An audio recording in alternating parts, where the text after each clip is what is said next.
The premise of the movie is set in 2067, when the world has been destroyed beyond rehabilitation because of climate change. All plant life has been extinct. With the lack of plant life, the amount of oxygen in the air has decreased exponentially. People have to buy artificial oxygen to survive. 99% of the world has gone dark. People suffocate to death.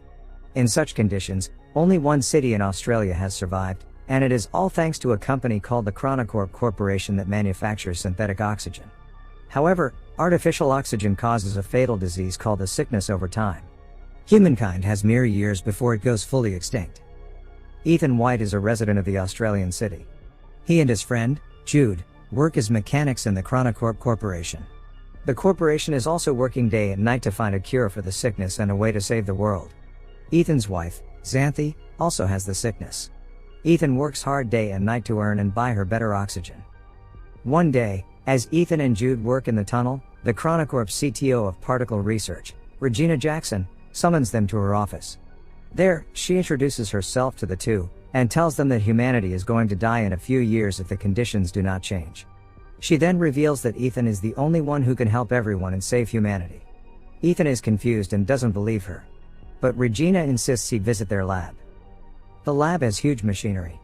The lab doctor named Billy Mitchell introduces himself to Ethan, and looks at Ethan's wrist device for a second. They then explain to him that Ethan's father, Dr. Richard White, started this project 20 years ago. The machine that stands in front of them is a time machine called the Chronicle. In the first ever experiment done with the machine, they had to send radio waves into it to check what was on the other side. They found out through it that 407 years later, in 2474, the Earth would have enough vegetation to maintain enough oxygen in the air and sustain human life. The people come to believe that if humanity still exists several hundred years later, it is likely that they have found solutions to all the problems plaguing their reality. However, a strange activity baffled the scientists there. The waves they sent had come back reformed. When they decoded it, they found out that someone from the future had sent them the message saying, "Send Ethan White." So now, Regina and the whole team want to send Ethan into the future for him to bring back the cure. Ethan is beyond surprised.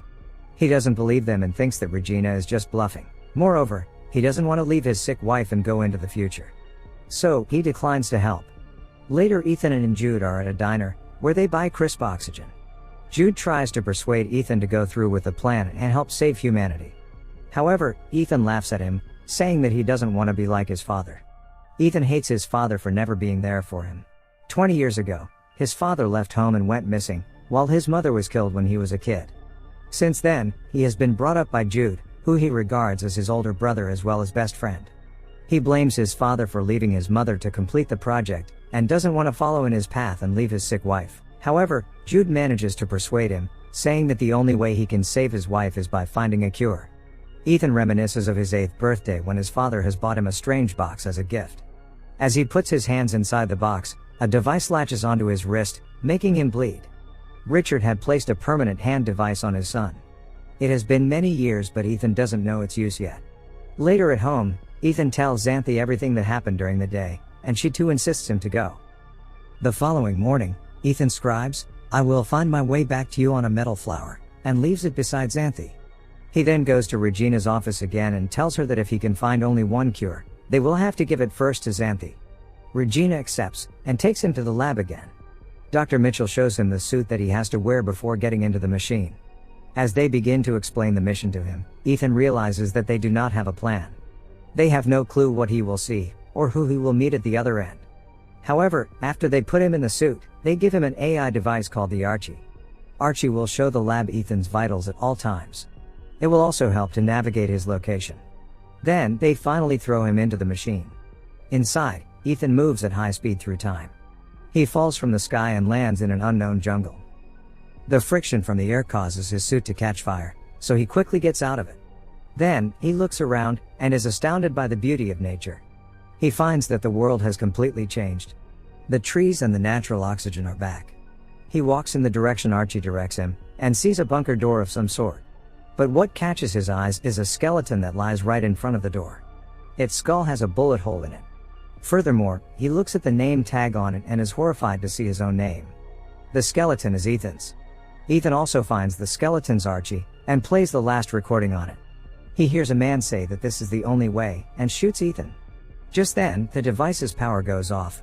He is horrified, believing that this is the fate that awaits him. Then, he notices the skeleton's wrist device. It is identical to Ethan's, except the light glows green in the skeleton's device, but Ethan's has been red his whole life. That night, he lights a fire and eats wild berries. It turns out that the berries were poisonous. Ethan vomits and starts to go unconscious. Ethan wakes up after a while, and is surprised to see Jude in front of him. As it turns out, the lab saw Ethan's vitals dropping and assumed he was having a reaction to poison. So, they quickly sent Jude to the future, with the cure to save him. Sometime later, Ethan and Jude find that his skeleton remains there, which means his fate hasn't changed. They then use Archie to find another door. Some device scans Ethan's eye and grants them access. When they go in, a monitor welcomes him. It asks him for a DNA sample. When he accepts it, his wrist device begins to work, making him bleed. After the blood test, it goes green. The lights to the room turn on and they realize that they are in Chronocorp's lab, 407 years later. The time machine is in front of them too. Jude gets excited because now they have the means to go back to the past, but Ethan doesn't think so, saying they haven't changed anything, and he will end up dead, just like the dead Ethan.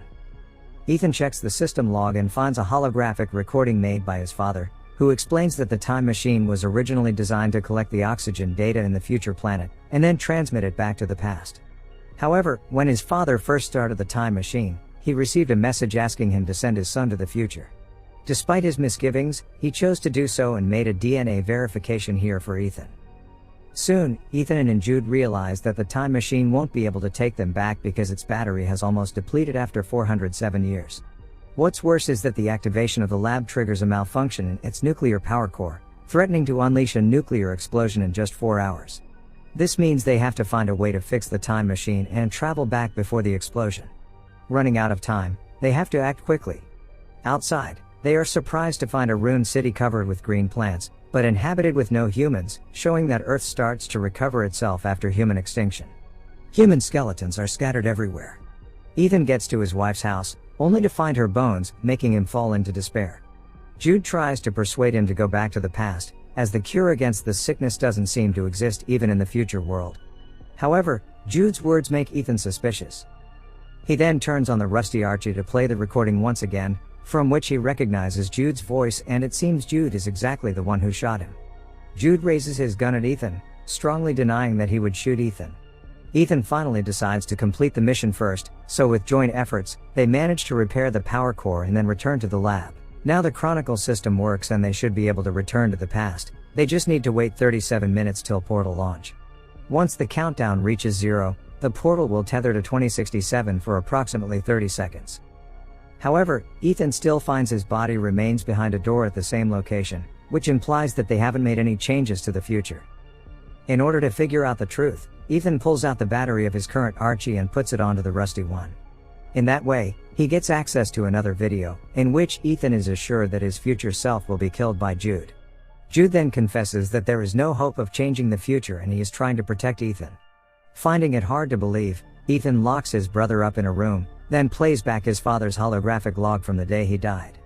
He soon discovers a conversation between the Chronocorp's CTO, Regina Jackson, and his father. It's shown that Ethan's father wanted to use the time machine to save all mankind by finding the cure, but the CTO only intended to use the machine to flee from the dying time with some chosen few.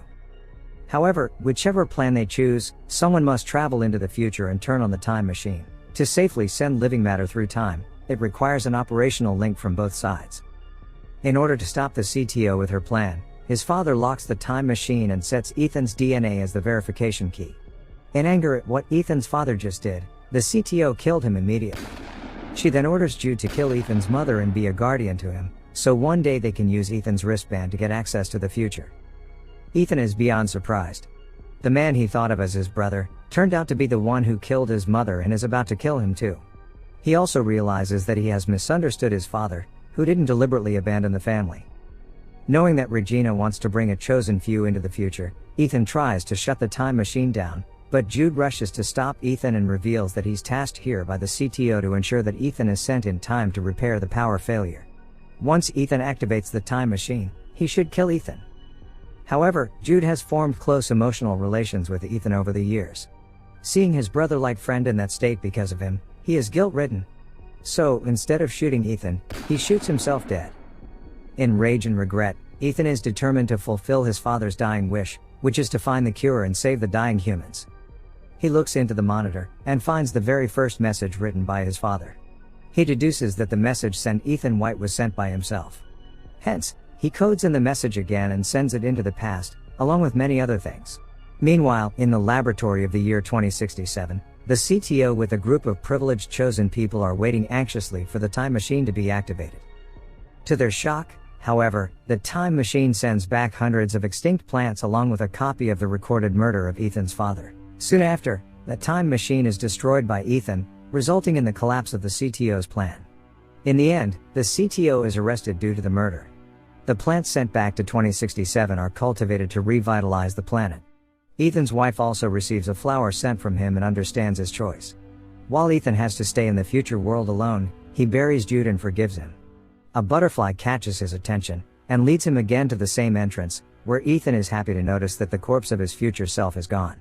He rushes to take a look at the world outside, and feels relieved to see a futuristic eco-friendly city, in contrast to the deserted one from earlier. His decision had changed the future of mankind. Subscribe for more videos like this, turn on notifications, and leave a like to help the channel out. Thank you for watching.